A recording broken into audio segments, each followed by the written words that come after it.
آپ سجدوں تک خود نہیں آتے، اللہ آپ کے لیے ایسے حالات پیدا کر دیتا ہے جو آپ کو سجدوں تک لے آتے ہیں۔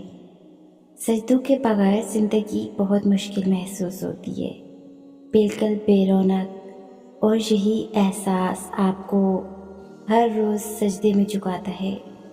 جو آزمائش اللہ کے قریب کرتے امتحان سے بڑھ کر ہوتی ہے، وہ تو اللہ کا انعام ہوتا ہے، اور انعام ہر ایک کو نہیں کیا جاتا، اس کے لیے تو خاص بندے چنے جاتے ہیں۔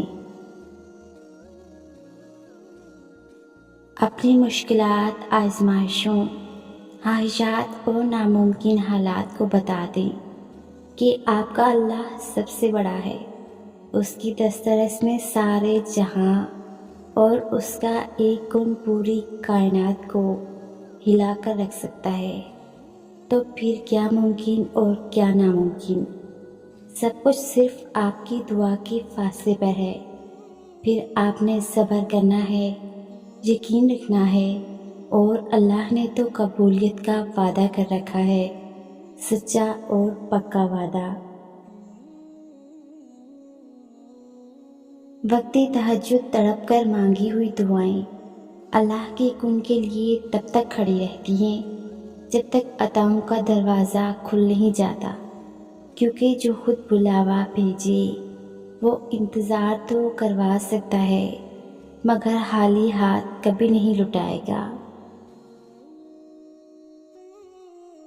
اور سب سے بڑی خوش نصیبی تو تمہارا سجدوں تک آ جانا ہے، دعاؤں میں گڑ گڑانا ہے، اللہ کو منانا ہے، اس کی مان جانا ہے، ہدایت پہ جانا ہے، اس دل نادان کا اللہ سے لگ جانا ہے، اللہ کی محبت میں تہجد کا اشک بہانا ہے، پھر اسی کی یاد میں سکون پا جانا ہے۔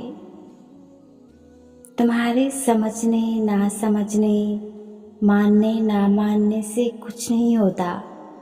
جب اللہ نے کہہ دیا کہ دعا پہاڑوں کو بھی اپنی جگہ سے ہلا سکتی ہے، تو پھر دعائیں نصیب کا لکھا بھی بدل سکتی ہیں، قبولیت کا شک تو بنتا ہی نہیں نا۔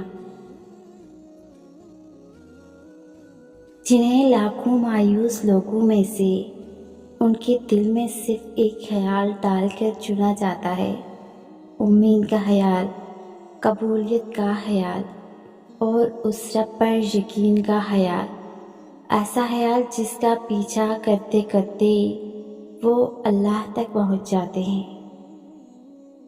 مطمئن ہو جاؤ، کیونکہ اب تمہیں تمہارے صبر کا انعام بہت جلد ملنے ہی والا ہے۔